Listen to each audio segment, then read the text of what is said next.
Jamais sans la grâce, une dévotion matinale proposée par l'Église évangélique de la grâce en collaboration avec l'Institut de théologie de Cotonou.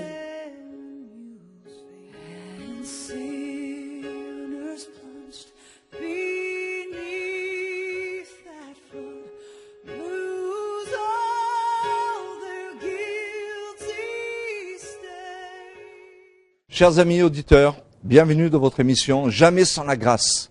Aujourd'hui, nous allons voir notre 4e focus et nous allons lire pour cela un verset dans le psaume 23 comme nous le faisons depuis le début de la semaine. Au verset 5, il est dit « Tu dresses devant moi une table en face de mes adversaires.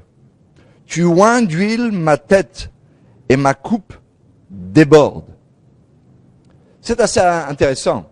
C'est un verset qui suit le verset 4, comme on l'a lu hier, où David parle de son problème. Lorsqu'il traverse la vallée de l'ombre de la mort, il ne craint aucun mal parce que Dieu est avec lui. Dieu est là, présent avec lui, dans la vallée de l'ombre de la mort. Et si ses yeux sont tournés vers lui, sur lui, en pratiquant la présence de Dieu dans le moment difficile, alors il va vivre des choses extraordinaires parce qu'il se focalise maintenant sur quelque chose qui est important.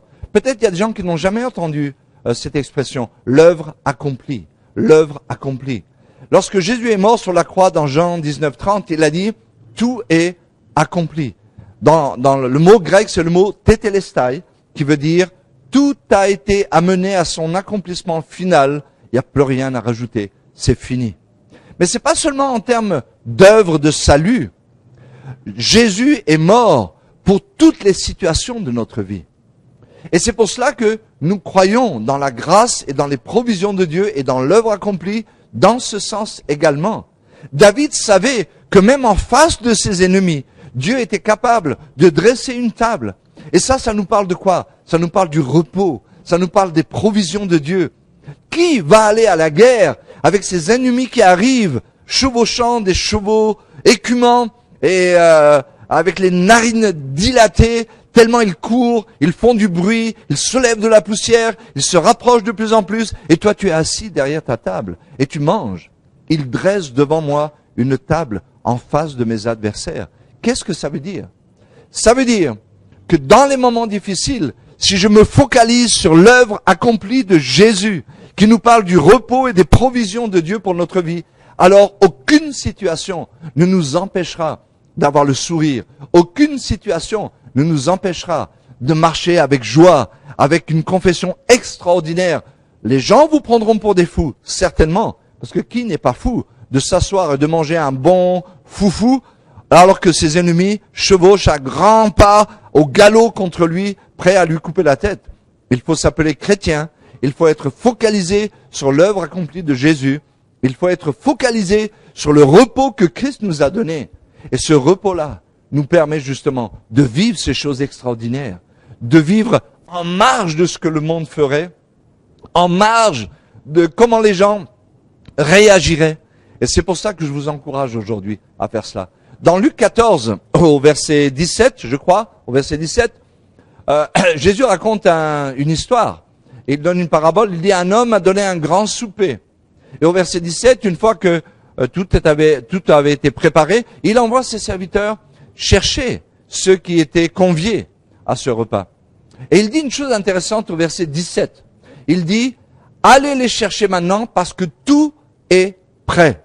Tout est prêt. Tout est accompli. Tout est fini.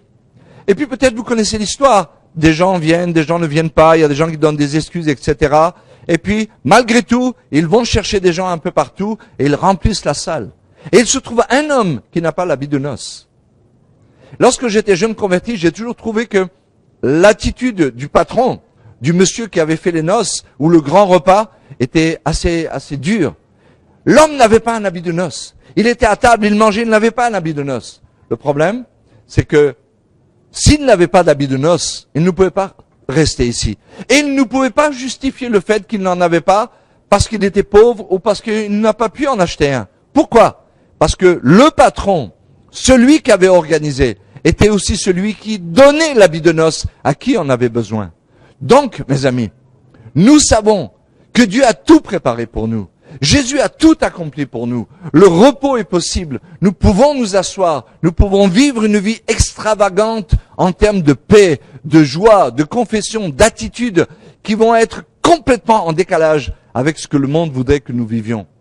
Mais c'est possible. Pourquoi? Parce que nous voulons nous focaliser sur ce que Jésus-Christ a accompli sur cette croix. Pas celle-ci, mais sur la croix de Golgotha. Et c'est pour cela que nous sommes plus que vainqueurs. Parce que nous nous focalisons sur l'œuvre accomplie de Jésus. Donc, bon focus pour aujourd'hui et que Dieu vous bénisse et à demain. C'est tout le temps que nous avons. Si vous avez aimé cette dévotion, parlez-en à vos amis. Parlez-leur du message de la grâce et de ce qu'il fait dans vous. Pour un sujet de prière, une question ou plus d'informations, contactez-nous. Téléphone 64 88 35 87 ou 96 42 69 05 ou par WhatsApp au 94 75 80 20.